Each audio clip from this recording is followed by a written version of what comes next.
When confronted with negative thoughts that prompt feelings of guilt and remorse for past actions, it's crucial to recognize that the power of these thoughts is only as potent as one allows them to be.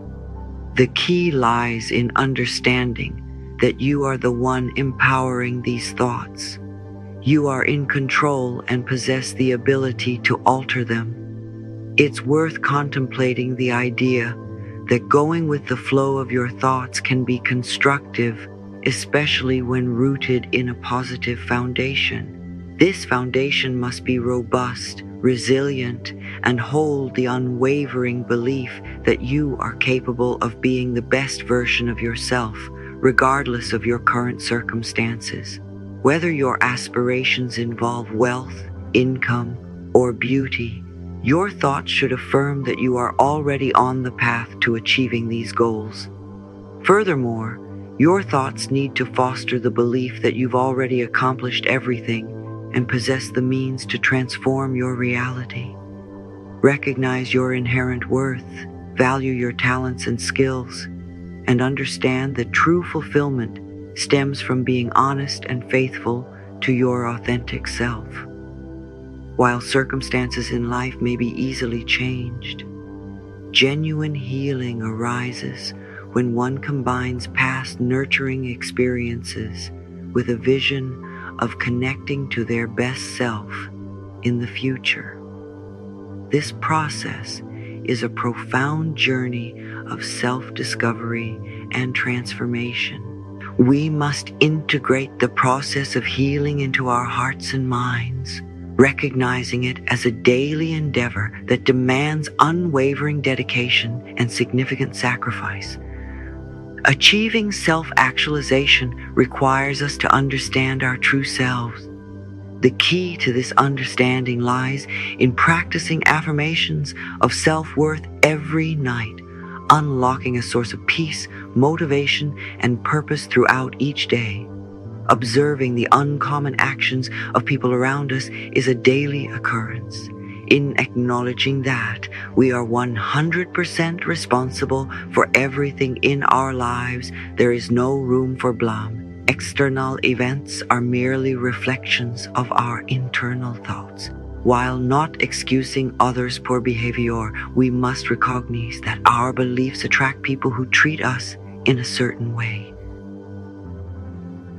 If you often find yourself saying, "Everyone always criticizes me, ignores me, takes advantage of me, or abuses me," it indicates a recurring pattern.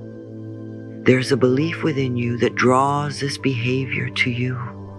On some internal level, you may feel deserving of such treatment or may be treating others similarly, causing it to reflect back on you. Our mental, physical, and verbal expressions attract corresponding experiences. When we break free from this pattern of thinking and behaving, others around us will adapt their behavior or move on to someone else who shares the belief that they deserve it.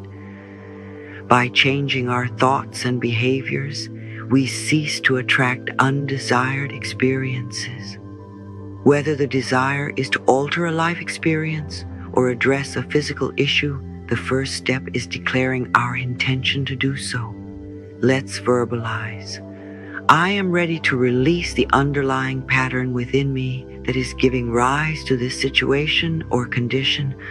Repeat this statement to yourself whenever you become aware of your illness. Join me in saying it. By uttering this affirmation, you're stepping away from the victim mindset. You're no longer feeling powerless. Instead, you're acknowledging your own agency. You're essentially expressing, though I might not fully grasp it, I'm beginning to realize that I played a part in creating this issue. And now I reclaim my power and release it. What an empowering declaration to have your subconscious endorse. As mentioned, harboring resentment towards others, self-criticism, lingering guilt from the past, and fear of what's to come are immensely harmful mental patterns. This internal dialogue fosters and perpetuates discomfort within the body. Such thoughts can wreak havoc on the body. Fear can contribute to conditions like hair loss, ulcers, digestive issues, and even foot pain. Chronic self-criticism may manifest as arthritis. Lingering resentment gradually corrodes the body, eventually becoming the disease known as cancer. Guilt tends to seek punishment, breeding pain. Fear arises from a lack of trust in life's unfolding process. Remember, our breath is among the most precious aspects of our existence.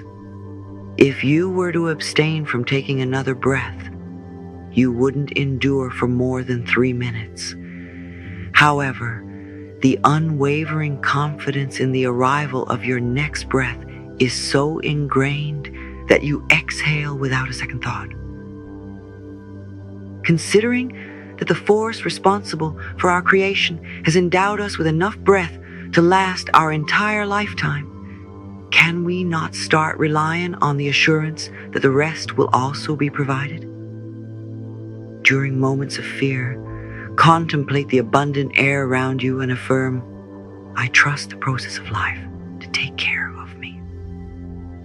When someone experiences pain, it often stems from self-inflicted guilt, sometimes buried so deep that awareness eludes us.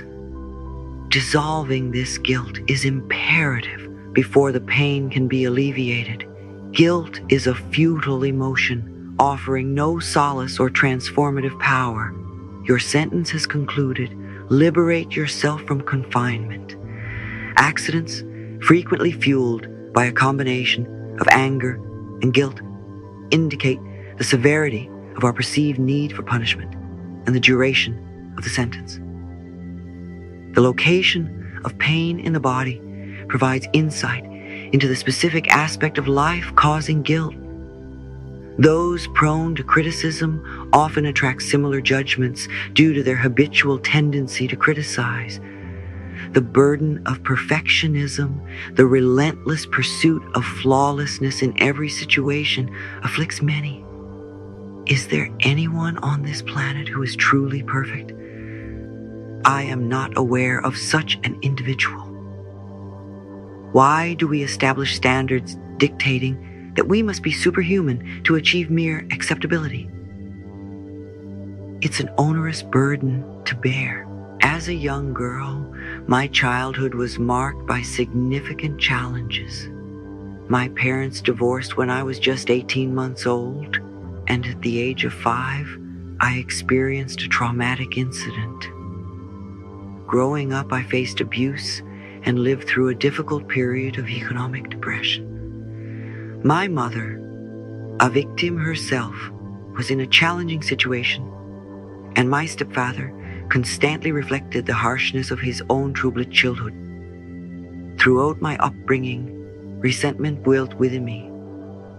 It took the manifestation of cancer in my own body before I was willing to confront and release that deep-seated resentment. It's important to clarify that I do not endorse or excuse the actions of those who mistreated me.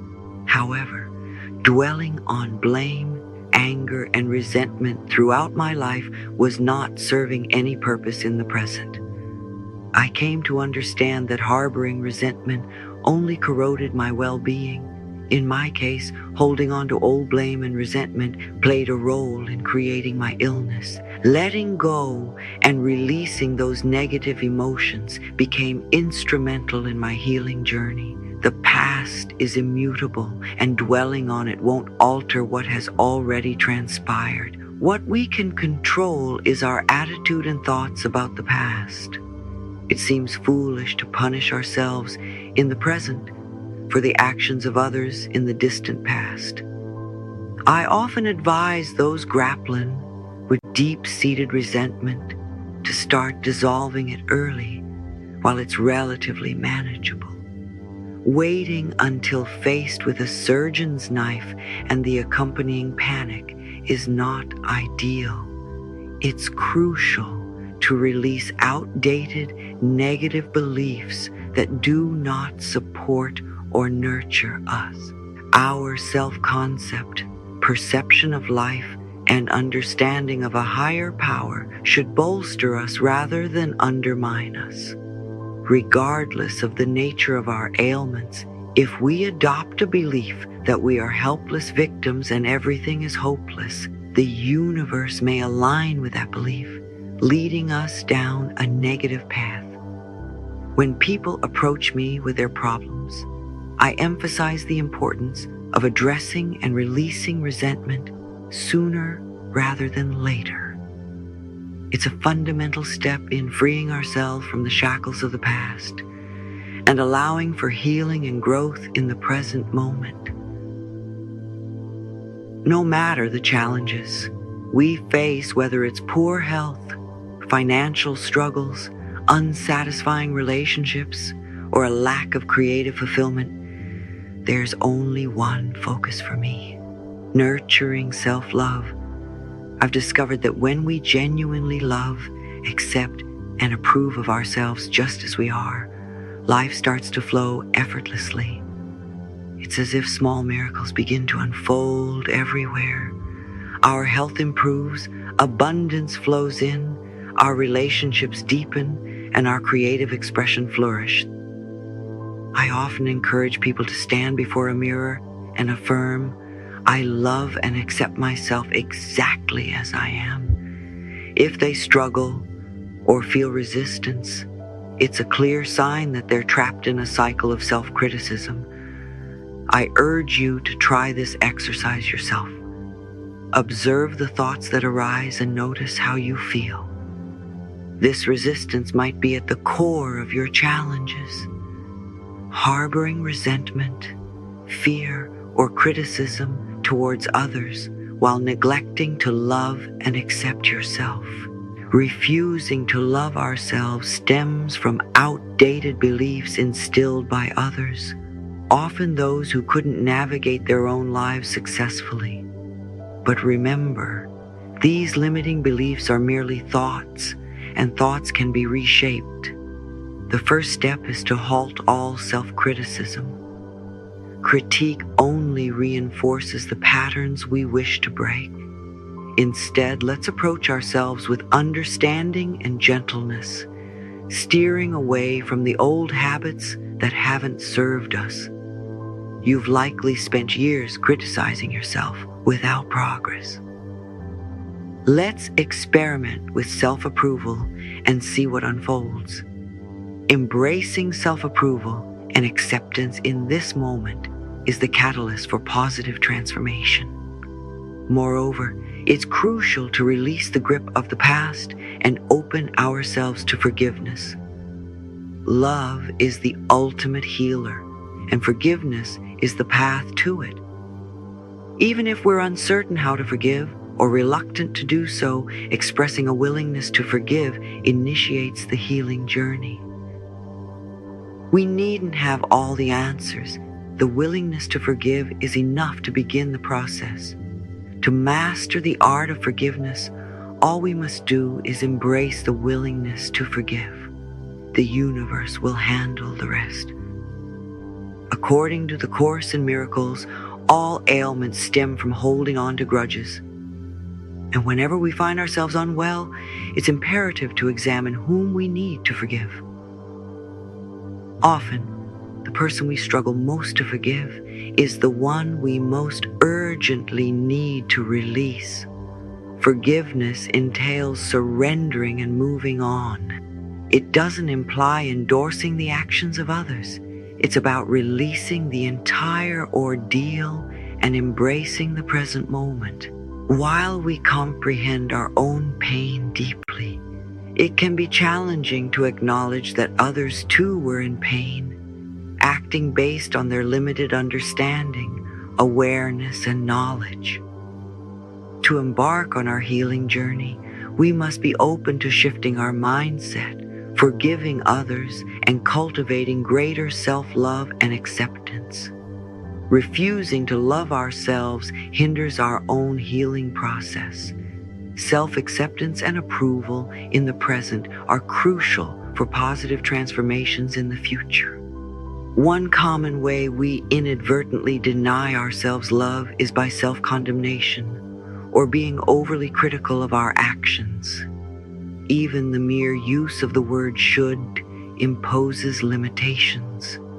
Eliminating should from our vocabulary can significantly alter our lives for the better. Let's banish should forever. This word confines us, implying inadequacy or failure. Every time we utter should, we either criticize ourselves or others, perpetuating a sense of not good enough or wrong. Start paying attention to how frequently the word should crops up in your speech or thoughts and recognize its restrictive nature. Allow your comprehension and mindfulness to expand, granting you liberation. Swap out should for could. Could acknowledges your ability to choose, and choice is synonymous with freedom. It's crucial to realize that every action we take is a result of a choice. Nothing is truly mandatory. There are only actions that may be advisable.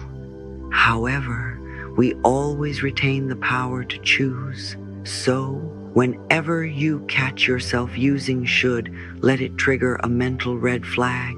Then gently release and let go of that thought. Avoid using the elimination of should as yet another reason to berate yourself. Our aim is simply to foster understanding and mindfulness, and through this, unnecessary thoughts will naturally dissipate. You might observe, I've used should 28 times today. No wonder I feel so inflexible. This realization signifies understanding and mindfulness, paving the path to freedom. Self-directed anger is one of the most detrimental attitudes we can adopt. Anger only reinforces our existing patterns. Sometimes we mistakenly believe that anger towards ourselves is necessary for change.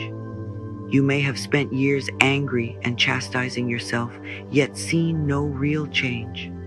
This approach is ineffective. Consider the effect of yelling and screaming at a small child. Their joy diminishes, and with enough verbal abuse, they retreat into themselves or act out destructively. Similarly, our inner child suffers when we direct anger inward. We forfeit our joy, creativity, spontaneity, freedom, and assistance when we allow negativity to prevail. Instead of fostering more anger, we require increased self-acceptance and self-love. True self-love emerges when we embrace ourselves in this very moment, devoid of criticism or judgment. This unconditional acceptance dismantles negative patterns. If we postpone self-love until acquiring a new job, losing weight, or gaining someone else's affection, we are neglecting our current existence. Waiting for perfection before loving ourselves is a waste of our lives. We already manifest perfect outer expressions of our inner understanding, and change is inevitable. Embracing ourselves leads to positive transformations. Let go of anger and dispel negative beliefs about ourselves and life. Subscribe to receive valuable daily lessons, connect with fellow travelers on this path, and remember, you are never alone. You are loved, valued, and uniquely wonderful. Thank you for accompanying us on this trip. Until we meet again, keep loving and keep shining. Your light is the beacon the world has been waiting for.